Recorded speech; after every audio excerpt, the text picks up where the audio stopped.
এদিকে বার্থডে পার্টিতে যাওয়ার জন্য রেডি হচ্ছি, এদিকে মাংস রান্না হচ্ছে। তো চলো বন্ধুরা, এখন আমরা চলে এসেছি গিফটের দোকানে। এখন বাজে বেলা ওই 12:30 একটা। তো পায়ে হেঁটে চলে আসলাম, দুজনে গল্প করতে করতে এখন গিফটের দোকানে আসি, দেখি কি গিফট নেওয়া যায়। আমাদের বাজেট হিসাবে গিফট আমরা নিব, আমাদের বাজেট বেশি নেই, অল্পর মধ্যে বাজেট। তো চলো এখন তো আমাদের নেওয়াও হয়ে গেল। এখানে একটা গণেশের মূর্তি মানে নিলাম আর কি, যেগুলো দেওয়ালে টাঙিয়ে দেয়। আর সন্ধ্যাবেলায় আমি মাংস রান্না করছি। দেখো মাটন নিয়ে আসলো, আমি যাবো বার্থডে পার্টিতে, আর ওরা নিয়ে আসলো মাটন। এখন আমি ওদেরকে রান্না করে দিচ্ছি। ওখানে ভেজে নিলাম একটুখানি, তারপরে এখন প্রেসার কুকারে 2-3টে সিটি মেরে, তারপরে না হলে রসুন গলে যাবে। রসুনগুলো বের করলে না কেন?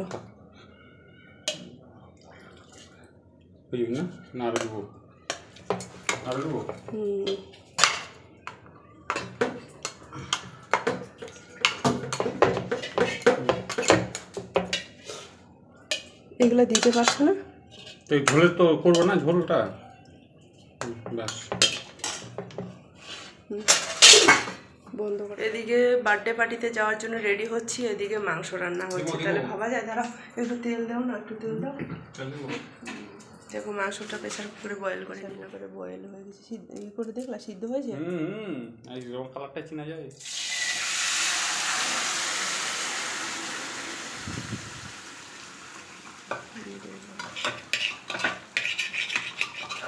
দুই দিক দিয়েই তাড়াহুড়ো। ওরা ওদিকে মাংসটা বলে তাড়াতাড়ি করে দাও, নিয়ে আসলো ওই 6:30টার মতনে। তারপরে আমাকে তো যেতে হবে, তাই না বলো? বার্থডে পার্টিতে আমার যাওয়ার জন্য কত এক্সাইটেডমেন্ট বলো তো। কি অনেক দিন পর একটা নিমন্ত্রণ পেলাম, তো সেখানে না গিয়ে থাকতে পারি বলো? তাও আবার আসাম বাঙালির লোক। ঘাটো ওদিকে তো সরো, শুকিয়ে দেবো। ঘাটো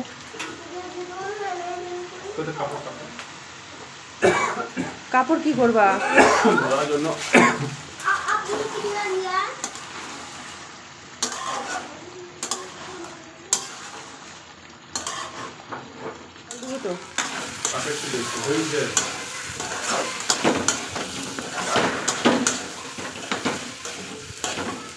যে ঢালি দাও, জল দাও, জল দাও। গরম জল দিতে হতো।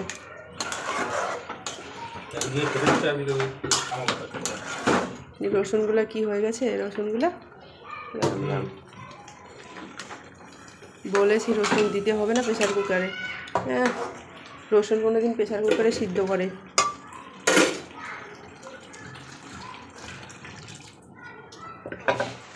একটা ফটো তুলে দিবি? তো দেখো বন্ধুরা, ফাইনালি চলে আসলাম বার্থডে পার্টিতে। আমি ওখানে মাংসটা একটু বসিয়ে দিয়ে তারপরে চলে আসলাম। তো মাংসটা ও নিজে নিজে রান্না করছে, তো ততক্ষণে হয়ে যাবে। আর আমি ততক্ষণে এখানে চলে আসলাম, কারণ টাইম হয়ে যাচ্ছিলো 7:45টার মতন। তো ফাইনালি বার্থডে পার্টিতে চলে এসেছি। এখন কেক কাটা শুরু হবে।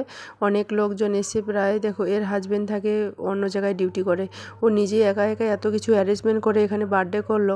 এখানে খাইয়ে দিয়েছে হচ্ছে তোমার হচ্ছে পনির দিয়ে কাবড়ি ছোলা, একটা শুকনো সবজি, পুরি, আর হয়েছে রায়তা করেছে। খুব সুন্দর ওরা মানে বার্থডে পার্টিটা আর কি করলো। নিজের হাজব্যান্ড কোয়ার্টারে না থেকেও একটা মেয়ে পারে সব কিছু সামলাতে।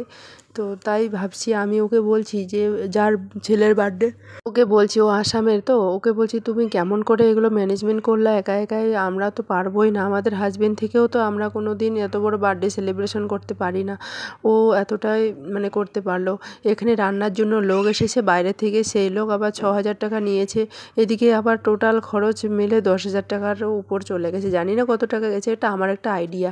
তো চলো, আমাদের এখানে কেক কাটাকাটি হয়ে গেল। এখন ফটো ওঠার পালা, একটু ফটো উঠছি সবাই মিলে, বান্ধবীরা মিলে। তো চলো, আমাদের খাওয়া দাওয়া হয়ে গেছে অনেকক্ষণে। তো আমরা বসে আছি, মানে যার ছেলের বার্থডে ওই বান্ধবীটা বলছে একটুখানি দেরি করো তোমরা, মানে ওরা নাচানাচি করবে তো সেগুলো একটু আমাদেরকেও বলছে একটু থামো দেখো। তো তারপর ওদের দেখে এখন বাড়ি যাচ্ছি। এখন রাত বাজে 11টা। এখন আছি লিফটে, আয়না দেখতে পেলাম, তার জন্য একটু ভিডিও করলাম।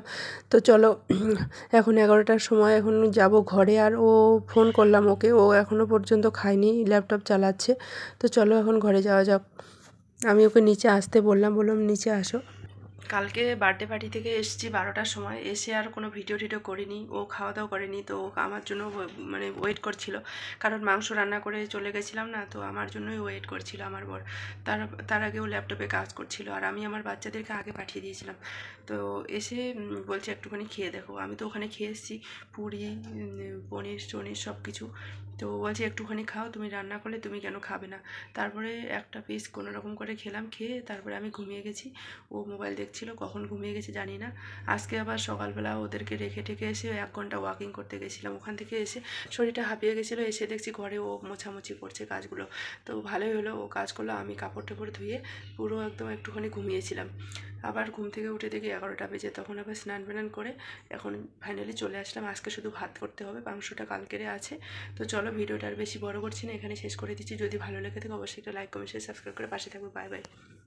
আর কালকে একটা দিদিভাই আমাকে বলছিল, সঞ্জিতের দিদিভাই, যে তোমার ভিডিওগুলো এত ছোট হচ্ছে। হ্যাঁ দিদিভাই, ভিডিও করতে পারছি না, ওই জন্য ভিডিওগুলো ছোট হচ্ছে। আমি চেষ্টা করব ভিডিও বড় দেওয়ার জন্য। তোমরা সবাই একটু বেশি বেশি করে ভালোবাসা দাও আর আমাকে সাপোর্ট করো, পাশে থেকেও। এভাবে ভালোবাসা দিলে সত্যি আমি এগিয়ে যেতে পারবো তোমাদের সাপোর্টে, তোমাদের ভালোবাসায়।